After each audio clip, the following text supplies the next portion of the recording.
Welcome back to the Father Jim Clark Show. As I promised in the last episode, and I've been missing for a couple of weeks, I have had a 2-week trip to Kenya. And so today's show is really a special about the orphanage that I am involved with and my parishioners are involved in supporting out in Mombasa in Kenya.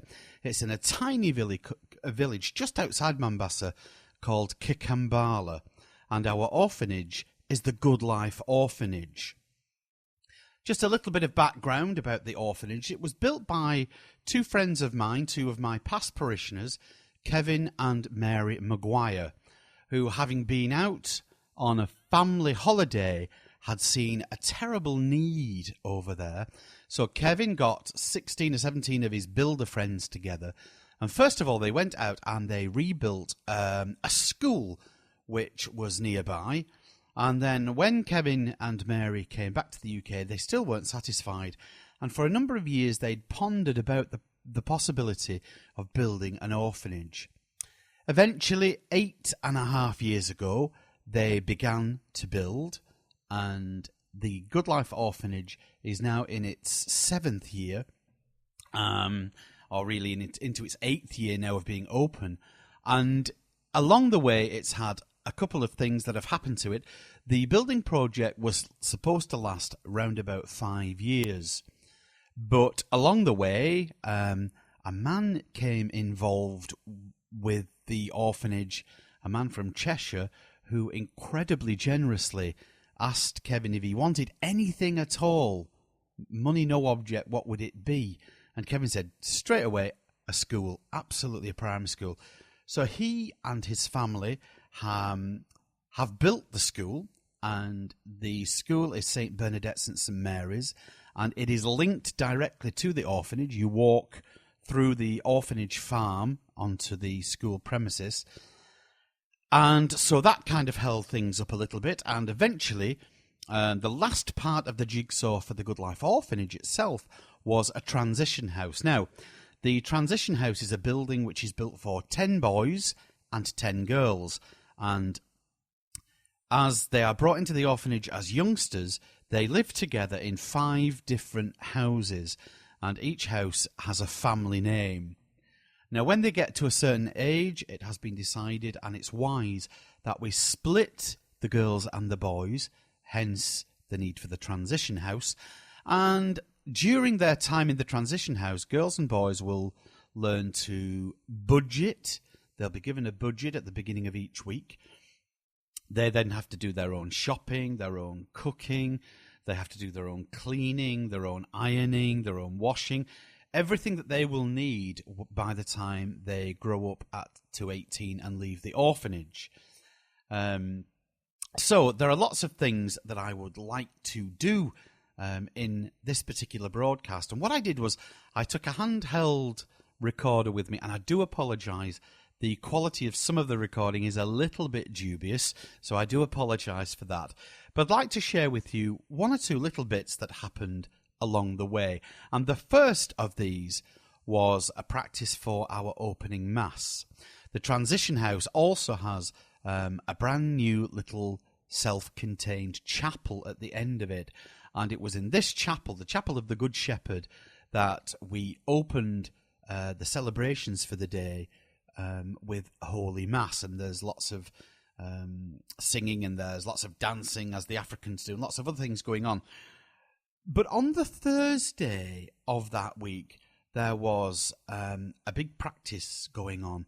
And I'd like to now let you listen to just one or two of the little bits that were going on during the practice. Tuheshimu, tunakuabudu, tunakutukuza, tunakushukuru kwa ajili ya utukufu wako mkuu. Utukufu juu kwa Mungu, utukufu juu mbinguni, na amani kote duniani kwa wenye mapenzi mema. Ewe Bwana ndiwe mfalme wa mbinguni na wa Mwenyezi, ewe Bwana Yesu Kristo wa pekee.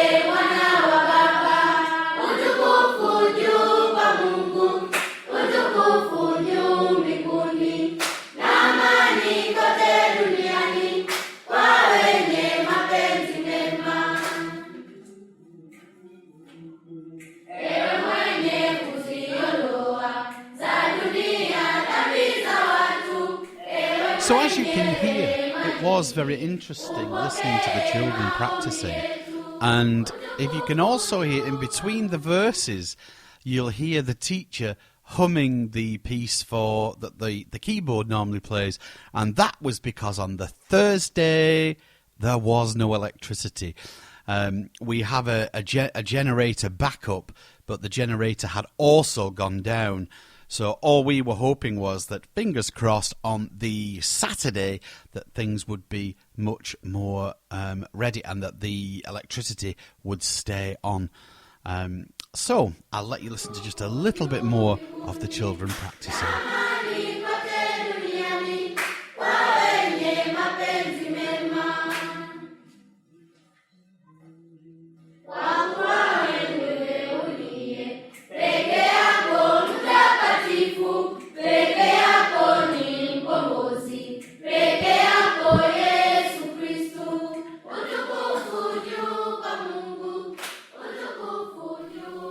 And so we now move on to the Saturday morning Mass and the opening of the transition house itself. Now, Mass was celebrated by 3 priests. The main celebrant was Father Gabriel Dolan. He is a priest from the north of Ireland who works in St. Patrick's parish. It's known as the slum parish because it's right in the middle of the biggest slum in Mombasa. I spent 2 nights with Father Gabriel after the opening was complete, and it was 2 incredible days, really. I would need to do a podcast completely about him on his own. He is an amazing man who is doing some amazing work, and he speaks fluent Swahili, hence the main celebrant. We were also joined by Father Moses. He is the local curate down in a place called Mtwapa, which is the nearest small town to our orphanage. And then, of course, there was yours truly. And so I'll just let you listen to it. Don't worry, you're not going to listen to all of Mass. I'm just going to put little snippets of Mass in so that you can have a little flavour of what went on. I'd also like to remind you at this point that any of the children that you hear singing and dancing, you can't see that, but there was lots of dancing going on, but any of the children you hear singing or reading, these children could not read 2 years ago. So it's kind of remarkable where these children have come from and where they are at this point. So I'd like now to let you listen to the first reading at Mass, which was done by one of our school children, and it is done in English, which, don't forget, is his second language as well. So here is the first reading. A reading from the first book of the Kings. The king went to Gibeon to sacrifice there. Since that was the principal high place, Solomon presented 1,000 burnt offerings on that altar. At Gibeon, Yahweh appeared to Solomon in a dream during the night. God said, "Ask what you would like me to give you." Solomon replied, "You showed most faithful love to your servant David my father, when he lived his life before you in faithfulness and uprightness and integrity of heart. You have continued this most faithful love to him by allowing a son of his to sit on his throne today. Now, Yahweh my God, you have made your servant king in succession to David my father. But I am a very young man and still in leadership. And there is your servant, surrounded with your people whom we have chosen, a people so numerous that its number cannot be counted or reckoned. So give your servant a heart to understand how to govern your people, how to discern between good and evil. For how could one otherwise govern such a great people as you? It pleased Yahweh that Solomon should have asked for this. Since you have asked for this, God said, I will not ask for long life for yourself or riches, all the life of your enemies, but have asked for a discerning judgment for yourself. Here and now, I do what you ask. I give you a heart wise, shrewd as no one has had before, and no one will have after you. What you have not asked, I shall give you too. such riches and glory as no other king can match. This is the word of the Lord. Thanks be to God. And so Mass continued, and it went on for about an hour and a half, so I am not going to play you all that. I'll be here all day. I do have quite a lot of recordings. And then after Mass, there was some great celebrations held in the grounds of the orphanage. But there's one or two other things that I'd also like to introduce you to, and that is some of the children in the school. And I did a couple of recordings with them, and this is a little snippet of what went on. So I'm now at St Bernadette's and St Mary's School, and you can probably hear the children in the background. It's now break time. I'm actually stood outside of what there would be it's Standard 4, which would be our key stage 4 as well. And unlike our children, which will be out playing, there are 8 children here with their heads down in the books, and they are very diligently working and very busy. They're all wondering what the hell I'm doing talking out here into a handheld microphone. But these children are unbelievable hard workers, and it's no wonder that this school has done remarkable things over the last 2 years. So I'm just going to get some background music now, the music which is the music of the kids in the school.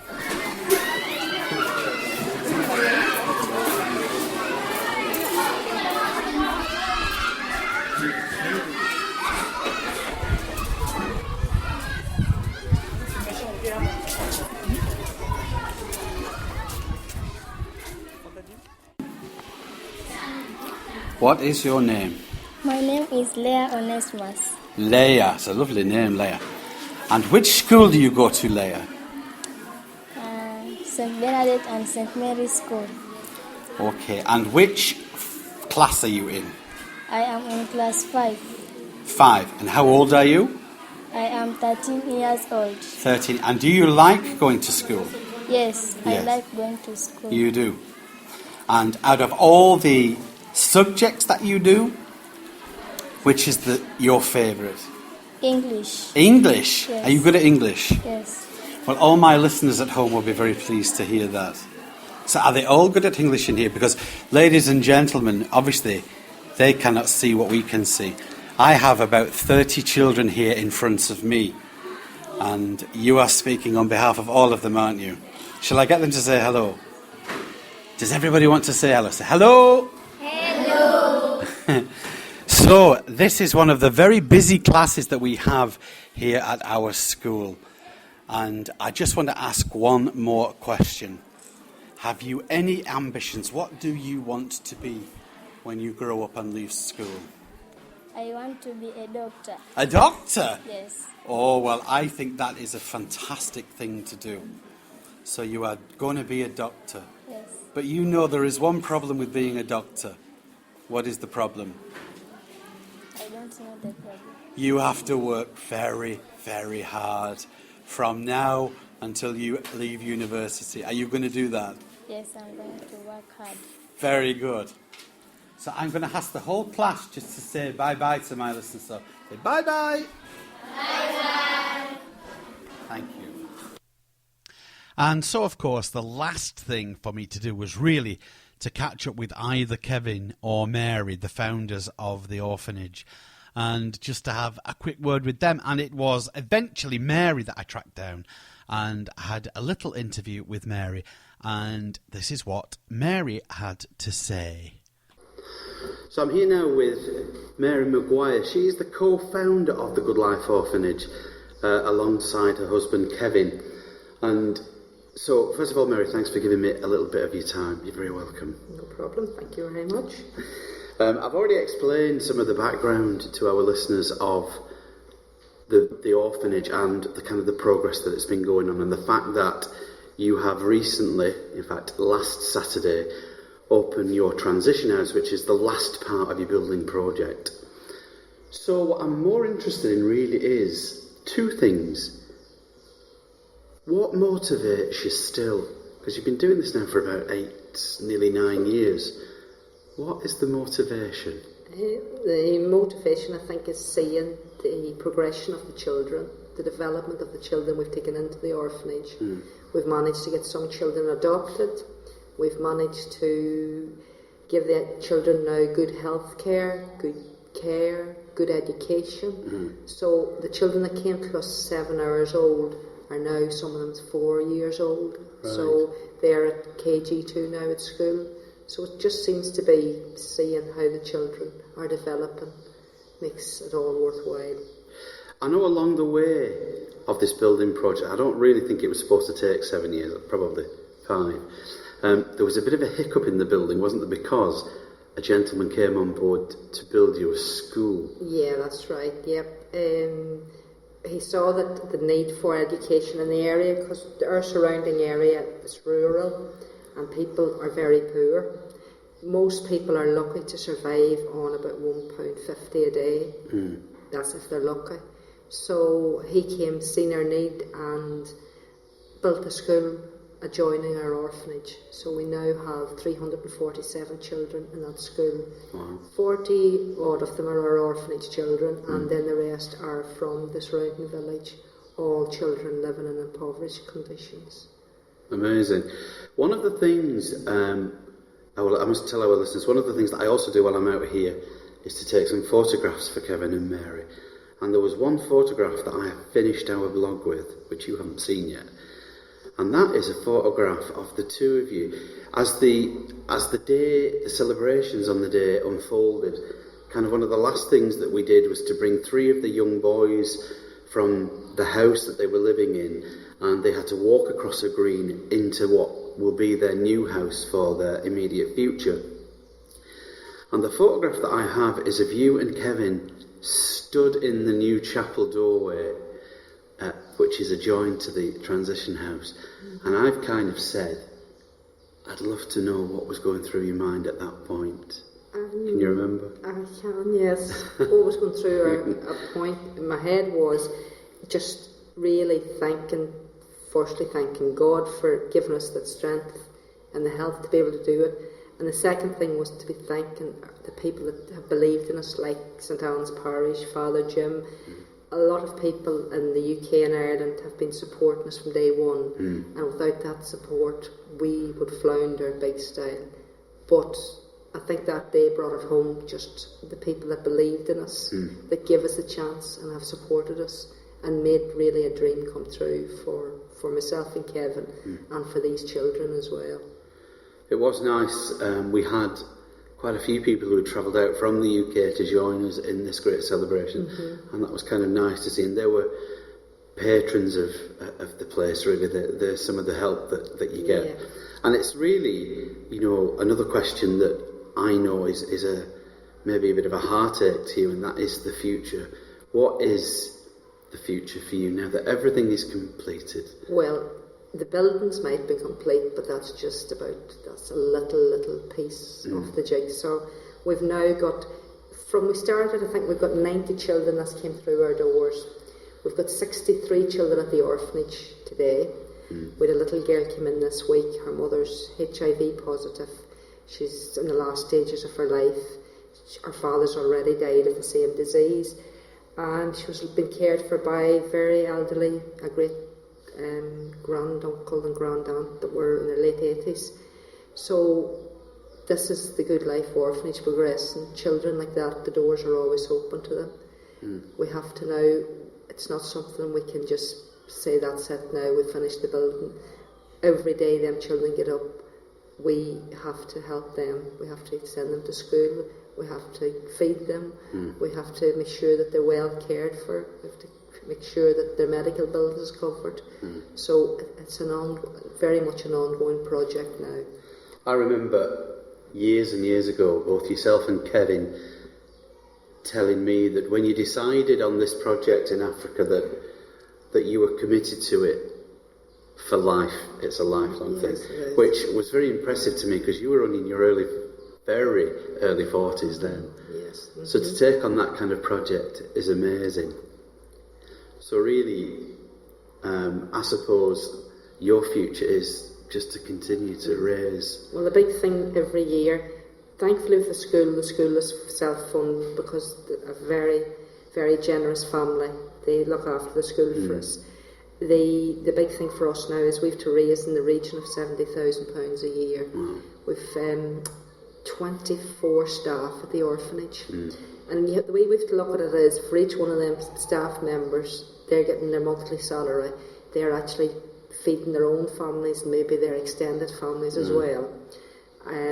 We have the children. And I think, that's something probably that, even my parishioners who help, fund this, they won't ever recognise the fact that not only are you looking after children, but the staff are being paid by us, and then there's a knock-on effect of looking after their own especially families. To all the local economy around there, because all them staff members, they're all local. Everybody that we employ is Kenyans. There's nobody else employed, only Kenyan people on our project. All them people are then supporting families, extended families. They're educating their families as well. So it's a massive knock-on effect, especially in the local area and all around there. We have to be aware as well that on a monthly basis our medical fees come to about between 1,000 to 1,300. That's just normal medical fees. That's not taken in if one of the children needs an operation. And we have to be very aware that unlike home, the UK and Ireland, there's no NHS. Over here, you don't have money, you die, and that's it. Nobody's going to treat you. In the area we're in, there's no hospitals, free hospitals or anything like that. So that's a big thing as well. Also, like the rest of the world, food prices are rising a lot. Utilities, our electric bill, things like that there. All this here has to be addressed each month. And we have to raise the funds each month to pay all the bills coming in for the orphanage.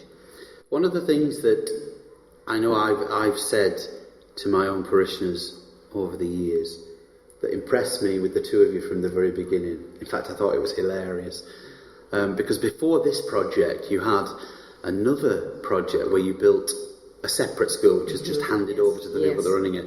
And I remember Kevin telling me, and I thought it was hilarious, he and I think there was 17 or 18 of his builder friends went over to build this place, but Kevin made them all pay their own way, pay their own hotel bills, and everybody had to, I just thought that was hilarious. But it was one of the things that really drew me to your project, that that everyone who comes out pays their own way. There are no overheads. There are no. There's no administration. There's no off-cuts for administration. And it's something that I just think is an amazing thing, that every penny that is given goes to the orphanage, which is pretty unique, really. Well, that's from day one. We always said that there would be no administration charges. Myself, Kevin, anybody else that's involved in the project pays their own airfares. Over here, everybody pays their own accommodation. If volunteers come to stay at the orphanage and work for us, they pay their own fees as well, and they also make a weekly donation of £80 or €100 to cover. So all along the line, everything that we get is going directly to the project. There's nothing taken off anywhere along the line, and that I think, and we can say that hand in heart from day one. And I think that's been the reason why a lot of we work out of a room in our own house, so there's no office. And anything we need, as you know, we beg, steal and borrow. They do. So let's get cheeky now. All right.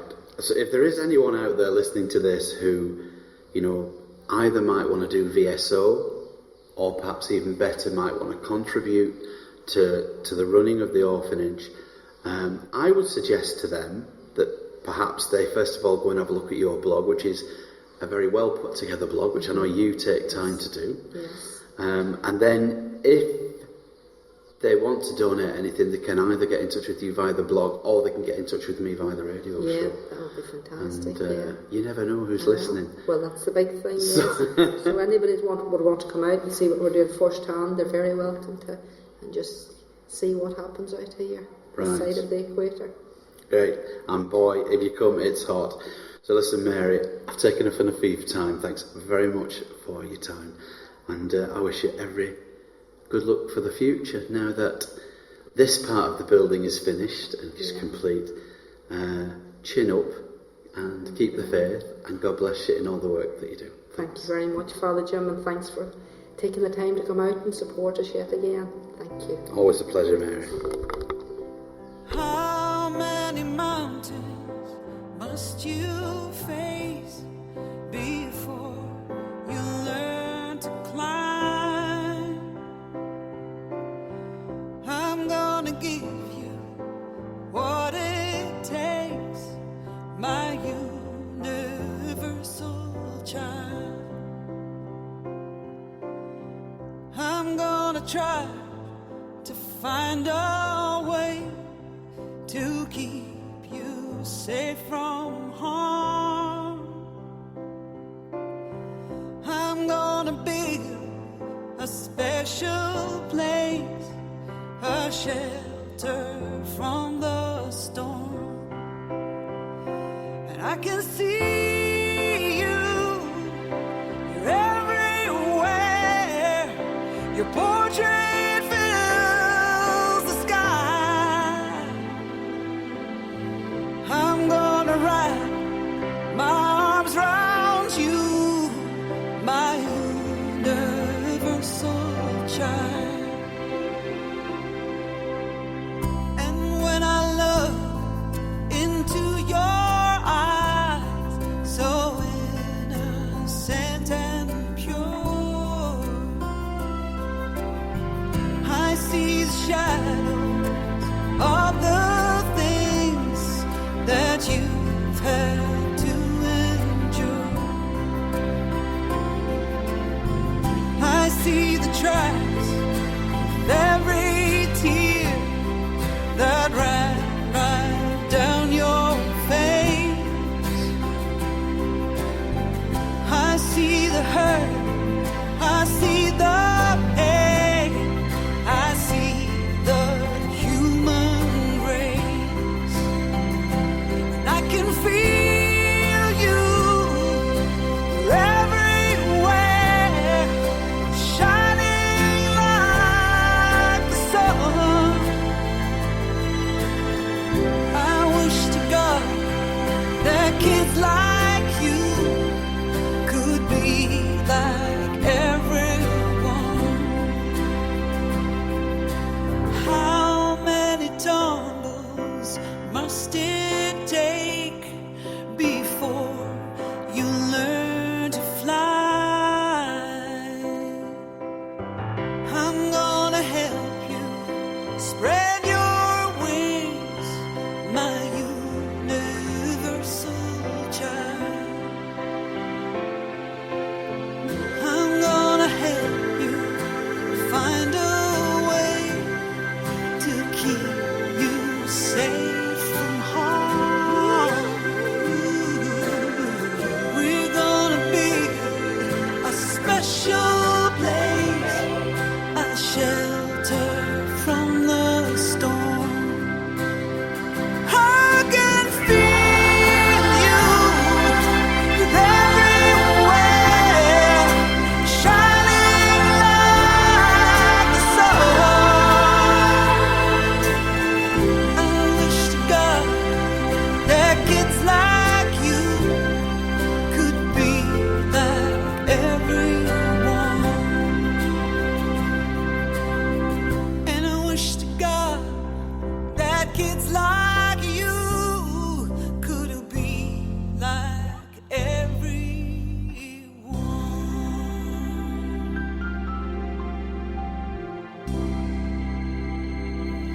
A song there chosen by Mary.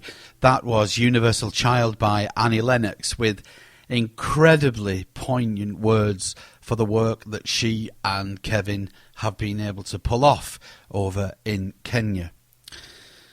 Perhaps just a couple of other things to finish with. Mary was nominated for Catholic Woman of the Year last year, and I am delighted to say that she won for the work that she does out in Kenya. So we congratulate Mary on winning that particular accolade. I also mentioned along the line there about some of the photographs that I took.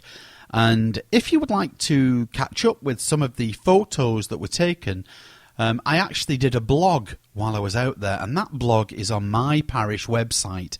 And if you go to saintannesorcchurch.co.uk, that's Saint, S-T, all lowercase. So saintannesorcchurch.co.uk. And when the site loads, if you go up to the banner at the top and just click on the blog, and the first blog that you will see there is my latest trip to Kenya. So I hope that you have enjoyed this special podcast, this special radio show on behalf of Heaven's Road FM to do with my latest trip over to Kenya. And once again, just thinking back on some of the other blogs I've done, the church does amazing work. Don't let anybody tell you anything else. Stand up. Be proud to be Catholic, keep the faith, and until next time, God bless you all.